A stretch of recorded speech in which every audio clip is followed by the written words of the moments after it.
भगवान ने कहा देवियों, नारी का धर्म होता है पति की सेवा करना। नारी को कभी भी अपने पति का अपमान अनादर नहीं करना चाहिए। आज भगवान यहाँ गोपियों को गृहस्थ धर्म की शिक्षा देते हैं। हम गृहस्थियों को कैसे रहना चाहिए, अपने परिवार में रहकर कैसे प्रसन्न रहें और कैसे सदा भगवान का चिंतन करते रहें। आज गृहस्थियों को एक छोटी सी ज्ञान की चर्चा मैं आपको सुना दूं। पत्नी हो पति हो, दोनों को कैसे रहना चाहिए। आज हम देखते हैं पति पत्नी का झगड़ा बहुत होता है। माँ बाप भी बड़े पक्षपाती होते हैं। कैसे पक्षपाती? आपकी बहू और आपके बेटे का झगड़ा हुआ तो 100 में से 95 केस ऐसे हैं कि माता पिता को लगता है मेरा बेटा सही है, मेरी बहू गलत। 100 में से 95 लोग यही, मैं 99 कहूं तो अति संयुक्ति नहीं होगी, पर फिर भी 5% अच्छे लोगों के लिए छोड़ देते हैं। बेटा और बहू में झगड़ा होता है तो लड़के के माता पिता को लगता है मेरा बेटा सही है, मेरी बहू गलत है। वो सदा अपने बेटे का पक्ष लेते हैं, वो बहू की सुनते ही नहीं। और यही बात गलत है।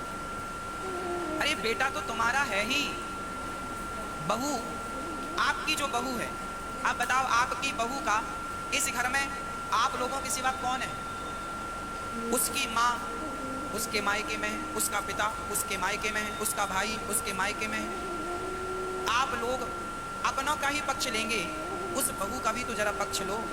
उस बहू को तो ये लगे कि चलो सास मेरे साथ है, ससुर मेरे साथ है, पति मेरे साथ है, पर सारे घर के एक तरफ हो जाते हैं और बहू को गलत ठहरा देते हैं। भले उसकी गलती ना हो, यदि गलती है और गलत ठहराया गया तो कोई बात नहीं, पर कोई तो उसके पक्ष में खड़ा हो जाए, कोई तो उसका साथ दे दे। वो बहू अपने आप को ससुराल में अकेला फील करती है, मैं अकेली हूँ, मेरा कोई साथ नहीं देता। गलतियां सबसे होती हैं, ऐसा कोई नहीं है कि गलतियां ना हो, परंतु गलतियों को सुधारने का मौका भी बड़ों को देना चाहिए। एक बार गलती की है आपकी बहू ने, आपके बेटे ने, उसे मौका दो। फिर गलती की है, समझाओ प्यार से। आप पति पत्नी का झगड़ा हो तो माता पिता सास ससुर सबको साइलेंट ही रहना चाहिए, ज़्यादा बोलना नहीं चाहिए। ज़्यादा बोलने से रिश्तों में और खटास आती है। एक बात और है, पति पत्नी के झगड़ा में जो बोलता है वो सबसे बड़ा मूर्ख होता है। कहो मैया जी, आज तक हमने ये जाना है कि पति पत्नी के झगड़े में जो बोलता है वो सबसे बड़ा मूर्ख है। इसलिए भाई पति पत्नी ने आज झगड़ा किया है, कल दोनों एक हो जाएंगे, तुम सदा के लिए बुरे बन जाओगे। पति पत्नी के झगड़े में कभी नहीं बोलना चाहिए। समझदारी है, चुप रहो।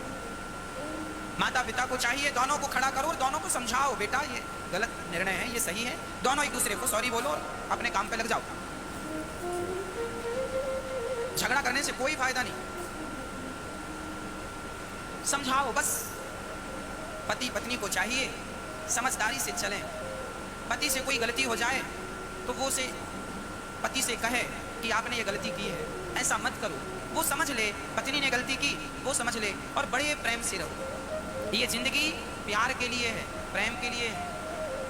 और वैसे भी इस कोरोना जैसी महामारी में तो और प्रेम से रहना चाहिए। पता नहीं कब किसकी खबर आ जाए कि अब वो नहीं रहे,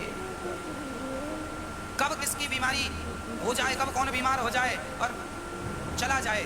जीवन का कोई भरोसा नहीं। बची हुई घड़ियां, बचे हुए लम्हे जरा प्यार से गुजार लो, जरा हंस लो, अपनों के साथ मुस्कुरा लो, प्यार से रहो, गिला शिकवा भूल जाओ, हुई थी गलतियां भूल जाओ।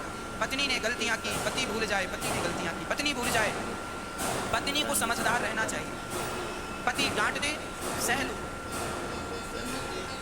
जिसके अंदर सहनशीलता है आज वो बहुत सुखी है, और जिनके अंदर सहनशीलता नहीं है वो झोला लिए घूम रहे हैं। एक पति ने पत्नी को कह दिया, गाली वाली देती होगी, कुछ कह दिया होगा माँ बाप को, तो लड़की झोला उठाई और चली माँ के घर। मैं जा रही हूँ, मेरे माँ बाप को कहते हो मैं मायके जा रही हूँ, जा चली जा।